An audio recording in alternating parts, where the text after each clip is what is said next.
يا وهابة يا أخواننا يا أحبابنا قأركو إنقطع أحسن لكم ترجعوا أحسن لكم ترجعوا قأركو إنقطع قأركو إنقطع قأركو إنقطع أحسن لكم ترجعوا. والله كتب أن الرد بها محمد بن عبد الوهاب وابن تيمية الدمشقي الحراني والله أكثر من 200 كتاب أكثر من 200 كتاب وده ما محله ما نقدر نذكرهم لك. والله في حوزتي 25 كتاب بيتكلموا عن الوهابية. أنا وهابي والله ما يقدر يجيب قدامي وكان تجيب يلا أفسروه قسما بالله كان تجيب أفتون الميدان أنا ما عندنا باكر وبكرة ما عندنا باكر هسه بس فيس تو فيس تو سجل سجل. ده كتاب اسمه شنو؟ موافقة الوهابية لليهودية. ده صاروخ جو أرض. الله أكبر. ده صاروخ جو أرض يا ريت سجلتوه والله. ده موافقة الوهابية لليهودية. شفتوه؟ موافقة الوهابية لليهودية من اليوم انت ما مسلم. برا من ده 25 كتاب والله في حوزتنا قاعد 25 كتاب وهابي كان داير تتكلم معي بوك تقدر تواجهنا انت؟ عندك شنو؟ علمنا علم الصوفية علمنا علم الصوفية علم رواية ودراية وسند وإجازات ما علم بيركبوا لك تركيب. أنينا ما عندنا علم بيركبوا لنا تركيب بيشوف الآية دي والآية دي والآية دي ويركبوها لك في دماغك ده. أنينا ما عندنا علمنا علم رواية ودراية وسند وإجازات. والله الأبد الفقير ده عندي إجازة جاني من مكة صدقني إجازة جاني من مكة وإجازة من السودان وإجازة من هنا 3 إجازات عندي. الله أتكلم يا أخي أنت قوم هنا قوم نيجي قدامي كان عندك شيء. أنينا والله ما نتعلم علماء الصوفية ما بنتعلم العلم للبجاحة ولا للتعالي ولا للتفاخر لكن لرد الباطل. والله لرد الباطل. ما نتعلم العلم عشان ناكل بإيش. ما نتعلم العلم عشان نتبجى بين الناس. ما نتعلم العلم عشان نتبختر أمام الناس. إنكم تكبروا. كان في 100 زول لقيته قاعد يقول بالفهم خلقه والله كان لقيته في 100 نفر ما بتنقل راسه. وأنينا علمنا علم التواضع علم الانكسار. شوف أبهاتنا دي لما تلقاهم في مكان قاعدين أيوه بتنقل راسه أمشي شوف دينك أيوه كله قاعدين والله ما يدنقل لك أنت ده وما بيسيبك شغل كيف بس ما بيدنقل لك. اللهم اهدينا في من هديت اهدينا في من هديت اهدينا في من هديت.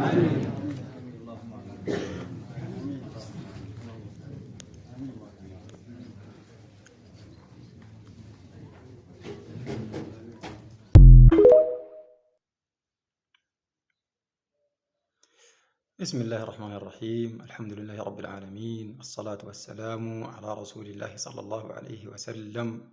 أما بعد استمعتم إلى هذا الصوفي الدرويش نسأل الله عز وجل أن يهديه ويشرح صدره للسنة. طيب يا إخواننا الرجل ده بيقول يا وهابة طبعا قاصد الوهابية عامة كده هم أهل السنة والجماعة وأهل الحل والعقد علماء الأمة من لدن الصحابة إلى يومنا هذا حافظ الله الأحياء ورحم الله الأموات. يا وهاب رجعوا يا وهاب توبوا. المهم كلام لغط ما عنده علاقة مع الدين أبدا. فأهل السنة اللي أنت بتقول لهم غيرك من الصوفية والأخوانجية اللي بيقول عنهم وهابية هم أفضل الناس وهم الذين يتمسكون بالقرآن الكريم وبالسنة النبوية. أنت كلامك ده كله ما فيه ولا آية ولا فيه ولا حديث ولا أثر ولا شيء. الكلام كله خارم بارم زي ما بقولوا. جبت لك كلام وتلفيق على أهل السنة والجماعة. الله عز وجل يعني يبرئ أهل السنة والجماعة من ذلك. فأنت رجل يعني تقول بما لا تعلم وللأسف يعني أنت شيخ كبير فنسأل الله يهديك. أول شيء أنا بوريك يا أخي ما هي منهجية أهل السنة والجماعة. منهجتهم طاعة الله عز وجل والرسول صلى الله عليه وسلم. سيدنا محمد عليه الصلاة والسلام قال الله عز وجل: يا أيها الذين آمنوا أطيعوا الله وأطيعوا الرسول وأولي الأمر منكم فإن تنازعتم في شيء فردوه إلى الله والرسول إن كنتم تؤمنون بالله واليوم الآخر ذلك خير وأحسن تأويلا. وكذلك قول الله جل جلاله: يا أيها الذين آمنوا أطيعوا الله وأطيعوا الرسول ولا تبطلوا أعمالكم، وإلى غيرها من الآيات.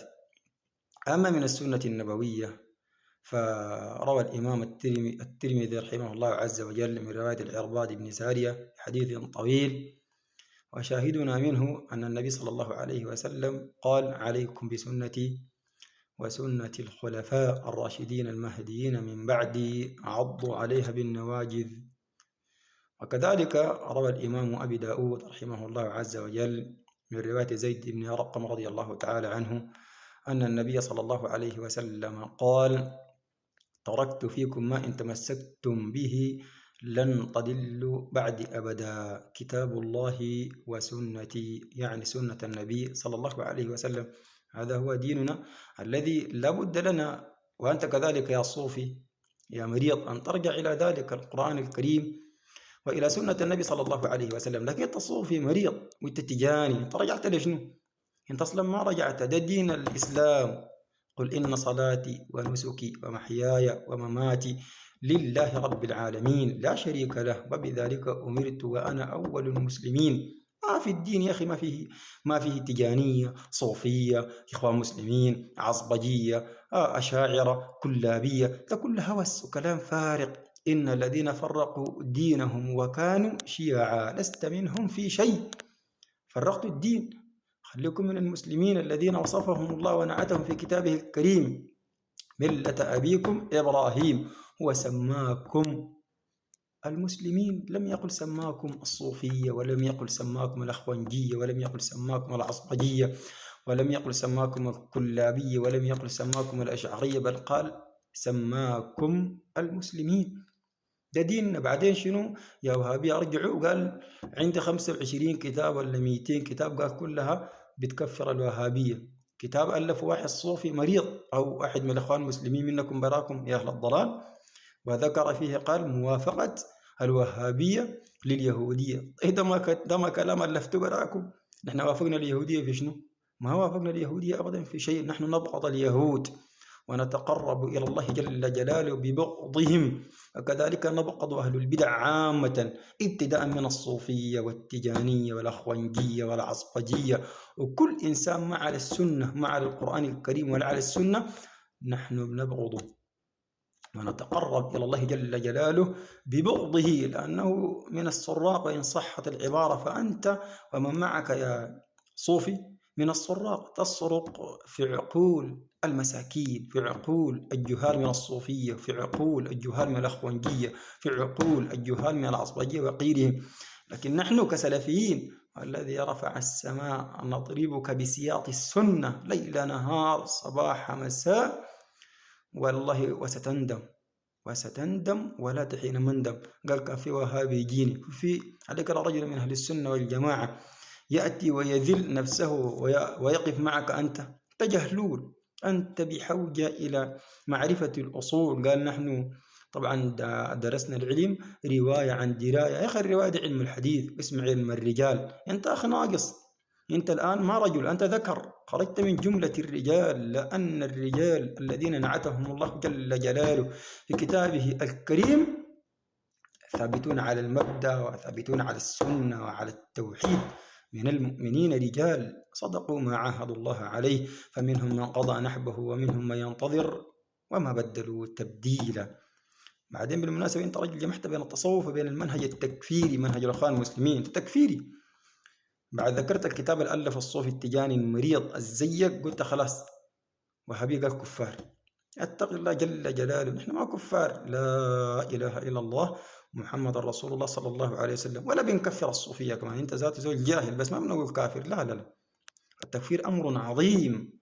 لذلك توب أيها المسكين، توب أيها الضعيف، توب أيها الصوفي الذي لبس عليك